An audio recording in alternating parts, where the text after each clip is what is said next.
Bienvenue sur l'interface graphique de la syntonisation faciale Marc Harriman. Je suis Marc Harriman et vous avez voulu voir dans cette interface la page d'accueil. Vous avez donc cliqué sur le premier bouton qui est le tutoriel audio. Cela vous permet de voir, mais surtout d'entendre ce que j'ai à vous dire. Je vous demande la plus grande prudence. Si vous utilisez ce logiciel, vous devez en comprendre les fonctionnalités. Ce logiciel est très particulier et a été, disons, programmé d'une façon correcte pour qu'il n'y ait jamais aucun bug. Mais il existe des commandes anti-bug, mais qui, en principe, ne serviront jamais. La page d'accueil de mon logiciel, la syntonisation faciale en masque vidé, se présente par une page en hommage à Gérard Philippe. Pour les personnes étrangères qui auront une copie de ce logiciel, Gérard Philippe, qui est-il? Il a été, et il l'est toujours, le plus grand comédien français de théâtre qui ait existé en France, la France, un petit pays, mais qui est renommé pour ses artistes, pour la qualité aussi de ses films, qui n'ont pas forcément de grands effets spéciaux, mais de très bons scénarios. Et Gérard Philippe a été, et l'est encore aujourd'hui, la plus grande star, la plus grande légende qu'on puisse rêver. Si vous dites Gérard Philippe, c'est une légende du cinéma. Et sa fille l'a dit, elle a dit mon père est une légende. Et je suis tout à fait d'accord avec sa vision et de l'artiste qu'il était, de théâtre et de cinéma. Mais Gérard Philippe était bien plus fort au théâtre qu'au cinéma. Et Philippe Noiret, qui était son ami personnel, a reproché à Gérard Philippe d'être moins bon au cinéma qu'au théâtre.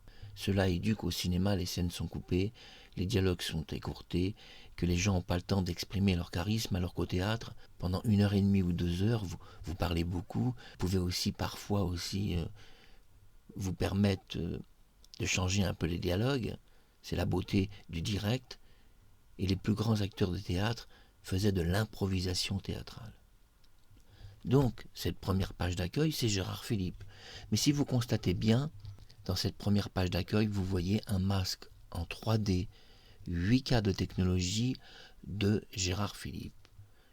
Toutefois, la vision que vous avez ici n'est pas tout à fait en 8K, mais en 2K. Déjà, c'est pour réduire la capacité du logiciel à éviter des informations trop lourdes. Cette première page d'accueil vous montre très peu de choses. Vous avez, attention, un avertissement avec une main en signe de stop. Et je vous conseille à chaque fois que vous verrez ce signal, cette alarme, ce logo de cette main qui vous dit stop, je vous conseille de lire attentivement ce qui est écrit. Il suffit de cliquer pour que apparaisse l'information. La syntonisation faciale 3D en masque 8K permet un miracle visuel. Vous pouvez vous transformer devant n'importe quelle caméra et devenir n'importe qui sur Terre, même un enfant de 7 ans. Et ça marche très bien aussi sur des enfants très jeunes. J'ai fait quelques vidéos où je n'avais que 5-6 ans. Ça marche vraiment très bien. Ça marche en fait à tout âge, et même à l'âge avancé. Toutefois, quand vous êtes plus âgé, je conseille que vous tourniez une vidéo avec des cheveux blancs ou gris. Faites très attention, les gens en vérité, au niveau facial, vieillissent très peu. C'est surtout les cheveux gris et blancs qui leur donnent l'aspect de la vieillesse. Car j'ai constaté, pour la reine d'Angleterre, où je suis devenu la reine d'Angleterre, j'avais pratiquement 50 ans, et avec des cheveux blancs, j'avais 80 ans. En syntonisation faciale, pour incarner la reine Elisabeth II. À chaque page de ce tutoriel, vous aurez donc une possibilité de choisir le tutoriel vidéo ou le tutoriel audio. Même si ce premier tutoriel audio peut paraître long, il n'y a pas beaucoup d'informations qui seront intéressantes pour vous et vous avez besoin que de l'entendre une fois en réalité pour cette page d'accueil. Ce tutoriel audio est important parce qu'il montre la page de l'accueil du software. La première chose qui est importante, et je le dis sur cette page, et c'est la seule chose que vous devez ou noter sur un papier ou mémoriser dans votre cerveau. La première chose importante est de faire très attention. À un moment donné, vous allez lancer un modèle d'entraînement. Essayez de ne pas oublier ça. Pendant l'entraînement de votre modèle, je vous conseille, et même je vous le demande, vous ne touchez plus à l'explorateur de Windows. Windows est votre système d'exploitation 7, 8 ou 10. Ce logiciel pourrait fonctionner sur un XP parce qu'il est en OpenCL et peut le faire, mais je vous conseille un Windows 7 ou un Windows 10. Une fois que le modèle d'entraînement sera lancé, et n'oubliez surtout pas ça, quoi qu'il arrive, ne touchez plus au logo dans votre barre de tâches. Il y a un petit logo jaune qui est un explorateur de dossiers.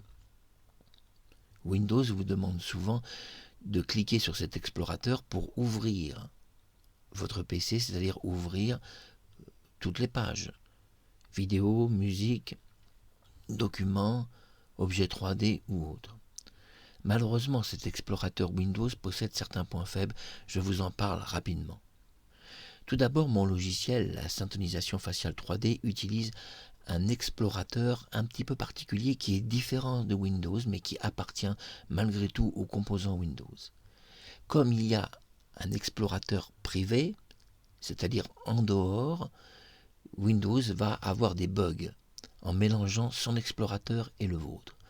C'est pour ça qu'une fois que le logiciel tourne, ne touchez pas à l'explorateur de votre système d'exploitation Windows. Ne cherchez pas à cliquer sur un dossier pour aller chercher une photographie ou pour voir de la musique ou autre. Vous ne pouvez pas écouter de la musique, voir de la vidéo, même si vous avez des GPU. C'est pas le but, parce que ça marche surtout sur du CPU et un GPU cache. Donc c'est la chose la plus essentielle à ne pas oublier. Il n'y a qu'une chose à ne pas oublier dans ce tutoriel audio pour la page d'accueil. Vous ne pouvez pas mélanger l'explorateur de la synthonisation faciale 3D avec l'explorateur Windows 7 ou 10. Cela va créer des bugs monumentaux et un disjonctement de la carte graphique. Donc la carte graphique va devenir noire, c'est-à-dire votre écran va être complètement noir et vous allez devoir éteindre votre ordinateur d'une façon forcée, ce qui n'est pas très bon. Parce qu'après, ça lance l'outil automatique de réparation de votre système et c'est pas bon. Donc, pour éviter que l'outil de réparation soit lancé, seule solution, vous restez sur l'explorateur que je vous ai donné, qui est celui de la synthonisation faciale. Vous êtes d'ailleurs déjà dans cet explorateur. Donc, quand vous verrez les tutoriels vidéo, à un moment donné, il y a certaines de vos photos qui devront être glissées dans certains dossiers. Tant que vous n'avez pas appuyé sur le bouton entraînement, vous pouvez tout faire sur votre ordinateur et même mélanger les explorateurs. Mais les explorateurs Windows et de la synthonisation ne se mélangent pas quand vous êtes en mode entraînement. Si vous n'avez pas appuyé sur entraînement, vous pouvez effectivement toucher à votre explorateur Windows. Pour cela, j'ai inclus dans mon logiciel un explorateur de fichiers et dossiers Windows. En cliquant sur un bouton, vous pouvez immédiatement être projeté dans votre ordinateur. Ne le faites qu'à partir de l'explorateur de la synthonisation faciale et ne le faites pas à partir de l'explorateur de Windows lui-même. S'il y a des boutons d'explorateur dans ce logiciel, c'est parce qu'ils ont une raison d'être. Ainsi, vous pourrez explorer votre PC à partir de l'explorateur de la synthonisation faciale et pas à partir de votre système d'exploitation, ce qui évidemment évitera beaucoup de bugs. Ce logiciel est-il difficile à utiliser? La réponse est non. Dans cette première page d'accueil, vous n'avez pas grand-chose. Vous avez 2 boutons, tutoriel vidéo, tutoriel audio. Le tutoriel audio est pratiquement terminé. Vous savez que dans ce tutoriel, vous n'avez appris qu'une seule chose, c'est à ne pas mélanger les explorateurs. Une fois que le modèle d'entraînement est au point et est en démarrage. Vous avez dans cette page d'accueil un petit bouton, vous l'avez vu, un petit bouton avec une main. On ne peut pas dire que c'est difficile de cliquer pour avoir une information. Et puis vous avez votre page suivante où vous pouvez déjà sortir si vous tremblez de peur. Ici s'achève le premier tutoriel audio, vous avez appris une chose importante et une seule chose. Ne mélangez pas les explorateurs du système d'exploitation Windows avec l'explorateur intégré de la syntonisation faciale 3D. Pour les gens qui me posent la question qu'est-ce qu'un explorateur, je vais y répondre. En réalité, l'ordinateur Windows, que ce soit un XP, un Windows 7, un Windows 8 ou un Windows 10 ou même un 11, possède un explorateur qui a été fait par le fabricant Microsoft Windows. Cet explorateur vous permet d'avoir un visuel de votre ordinateur. Si votre ordinateur vous montre un bureau, vous montre des pages d'accueil, si votre ordinateur a tout un visuel bien écrit et bien propre, c'est grâce à une seule chose, l'explorateur. Si l'explorateur bug, vous avez un écran tout noir. Et alors, la plupart des vidéos sur Internet vous diront que vous devez peut-être réinstaller votre système, ce qui est faux. Ce qui est 100% faux. Généralement, une page noire signifie simplement que l'explorateur ne répond plus. Si l'explorateur ne répond plus, Windows, que se passe-t-il? Vous avez alors une page intégralement noire et plus aucune donnée. Si l'explorateur ne répond plus, c'est parce que le mode virtuel est en destruction provisoire et temporelle. Contrairement à ce que vous pensez, l'ordinateur Windows, en réalité, ne possède aucun visuel. L'ordinateur est un écran noir, et puis des lettres et des chiffres, et ne possède absolument aucun visuel. Windows, à partir du XP, a établi un très beau visuel. Ce visuel se nomme, pour que vous puissiez bien comprendre la situation, le mode virtualisé Windows. Ainsi, à chaque fois que vous ouvrez votre PC, vous avez un mode virtualisé, avec une belle apparence, de jolis génériques, votre photographie, la date, l'heure, la météo. Vos pages internet sont belles, propres. Oui, c'est quand même agréable d'avoir un explorateur, mais attention, cet explorateur Windows est un mode virtualisé de la machine, et pas le mode réel de l'ordinateur. Ainsi, Windows a créé un très beau XP professionnel, un très beau Windows 7, un joli Windows 8. Le Vista était aussi très beau, mais le Vista était trop professionnel et les personnes non professionnelles n'ont pas la possibilité d'utiliser le Vista, qui était très compliqué. Le Windows 10 et le Windows 11. Le Windows 11 est un petit peu plus lent que le 10 sur beaucoup de choses. Je vous conseille d'utiliser le Windows 7 ou le Windows 10, qui est vraiment très bon. Ce tutoriel va arriver à sa fin, mais pourtant je voudrais rajouter quelques petits éléments. Je vous disais donc que Windows a créé un mode de virtualisation de sa machine. Ce mode, c'est l'aspect visuel. Quand vous ouvrez votre ordinateur, vous avez un accès direct à votre bureau. Sur votre bureau, vous aurez des icônes de présentation. Cela peut être une icône de Skype, un logiciel de caméra, un logiciel vidéo, un logiciel de musique, des logiciels de dactylo. Il y a toutes sortes de logiciels. À chaque fois que vous téléchargez un logiciel ou que vous le placez sur votre ordinateur, généralement vous avez un raccourci bureau. Toute cette apparence que vous pouvez voir prend des données dans l'explorateur et prend des données dans le système d'exploitation. L'explorateur ne grandit pas, mais sa source de travail grandit. Et plus vous avez des logiciels sur votre PC, plus son travail grandit. Je parle de l'explorateur du système d'exploitation, qui est un mode virtualisé, ne l'oubliez pas. Ainsi, le mode virtualisé, quand vous avez 2000 logiciels sur votre PC, l'explorateur souffre énormément. Si vous allez sur la page téléchargement, la page musique, la page vidéo, ou même d'autres pages, images, photos, si vous avez 20 000 photos, l'explorateur va être très long à charger les 20 000 photos. C'est normal. L'explorateur a été prévu surtout pour des petites tâches. Et plus vous avez de photographies, plus les tâches sont lourdes.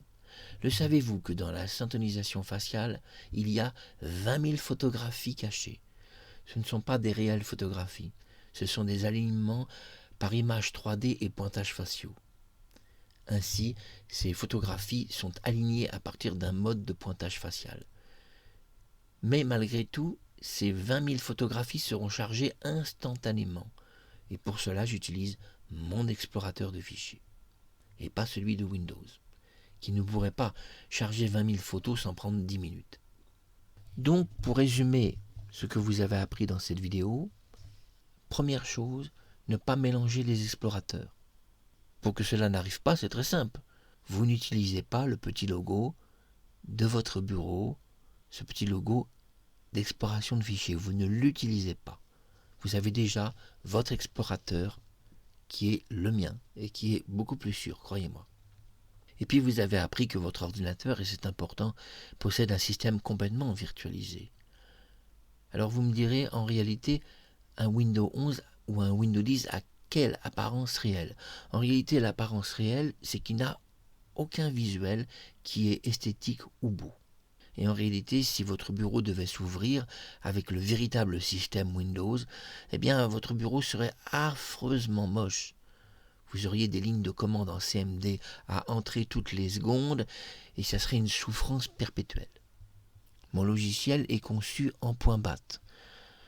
Pourquoi le point BAT? Parce que l'ordinateur Windows fonctionne secrètement dans des points BAT. Ces points BAT ne sont pas victimes de ce qu'on appelle d'une analyse d'antivirus. Vous échappez à l'analyse antivirus qui ne bloquera pas ce logiciel. Donc parfois, je dois travailler dans la syntonisation faciale avec des points, le point BAT, qui échappe à la structure d'analyse de tous les softwares d'antivirus. Vous n'avez pas besoin d'un antivirus, il n'y a pas de virus intégré dans mon logiciel. Je vous conseille de désactiver l'antivirus, même de ne pas en avoir sur votre PC. Je vous conseille ce logiciel de l'utiliser à partir d'une clé USB. De cette manière, s'il y avait un horrible plantage, ce que je ne souhaite pas, il vous suffit de retirer votre clé USB. Et le plantage va s'arrêter immédiatement. C'est un bon conseil que je vous donne. Évitez de mettre ce logiciel directement sur votre système. C'est peut-être inutile de le faire, bien qu'il peut fonctionner très bien. Et je n'ai pas eu de très gros bugs directement sur le système. Ce logiciel peut être copié-collé, tous les dossiers, et vous avez juste à cliquer sur l'autorun de démarrage.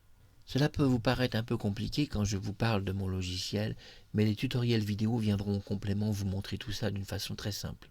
Et c'est vrai qu'une image parfois explique mieux les choses qu'un long discours audio. Ainsi s'achève ce premier tutoriel audio. Vous trouverez dans mon logiciel à chaque page d'accueil un nouveau tutoriel audio et vidéo. Pensez avant tout à écouter l'audio, vous apprendrez beaucoup de choses avant d'aller beaucoup plus loin et de voir les vidéos. Car dans les vidéos, tout ne sera pas expliqué, mais sera montré uniquement les choses les plus importantes. Merci d'avoir écouté ce premier audio. Vous êtes bienvenus dans la syntonisation faciale 3D en hommage à Gérard Philippe. Et j'ai été la première personne sur Terre à devenir Gérard Philippe devant ma caméra. J'ai ramené à la vie Gérard Philippe. J'ai ramené à la vie devant ma caméra Marie-Antoinette, reine de France, en utilisant un portrait robot inversé. Je suis le créateur du portrait robot inversé. On part d'un dessin et on fabrique une vraie personne avec un vrai nez, des vrais yeux, une vraie bouche, un vrai menton. C'est le portrait robot inversé qui m'a permis de devenir Marie-Antoinette, reine de France devant ma caméra, Louis XV et même le petit dauphin. Et oui, je suis devenu Louis XVII devant ma caméra. Et il n'y a pas si longtemps, j'étais Gérard Philippe, ou Sophie Marceau, ou d'autres personnes. Ce logiciel est dédié à plusieurs personnes, bien sûr. Gérard Philippe, Sophie Marceau, Clo-Clo et tant d'autres personnes. Comme Anne Frank. Anne Frank qui est cette petite juive qui a été déportée dans les camps de la mort. Vous savez que je suis devenu Anne Frank devant ma caméra. Il y aura des tutoriels vidéo avec ce qu'on appelle une démonstration. Quand vous saurez vous servir de ce logiciel, vous pourrez créer votre premier masque en mode d'entraînement. La partie de ce logiciel que vous voyez là est le mode entraînement du prototype ou du type final de masque 3D. Ensuite, il existe une deuxième partie du logiciel qui est d'apparaître devant sa caméra en étant cette personne. Ça, c'est un autre tutoriel et une autre présentation du logiciel. On fait l'approche tout doucement, ça paraît un peu compliqué, et pourtant, vous n'avez que deux choses à apprendre par cœur, La première, ne surtout pas toucher à votre explorateur Windows de votre système d'exploitation. Ne touchez pas cet explorateur et n'entrez pas dessus, n'entrez pas dedans, ne faites pas de recherche sur votre PC dans cet explorateur quand le modèle est en entraînement, parce que 92% de votre PC est utilisé à ce moment-là. Il vous reste que 8%. Et avec 8%, un explorateur Windows ne peut pas s'ouvrir correctement sans qu'il y ait d'immenses bugs. Alors une fois que le modèle est lancé, que le train en anglais, le modèle est en route, vous savez 92% de votre machine est utilisée. Alors ne touchez à rien et attendez la fin de l'entraînement. Je vous expliquerai comment sauvegarder au fur et à mesure vos entraînements pour pouvoir arrêter à tout moment l'entraînement. Si vous avez des choses à faire, vous devez sortir ou autre. Tout a été prévu. C'était Marc Harriman, première rencontre avec la syntonisation faciale en 8 cas de technologie. Ouvrons maintenant la suite du logiciel et cliquez sur Suivant. Et retrouvons-nous pour l'audio numéro 2. Ne regardez aucune vidéo pour le moment, écoutez tous les audios. Merci. Bienvenue sur l'interface graphique de la syntonisation faciale Marc Harriman. Je suis Marc Harriman et vous avez voulu voir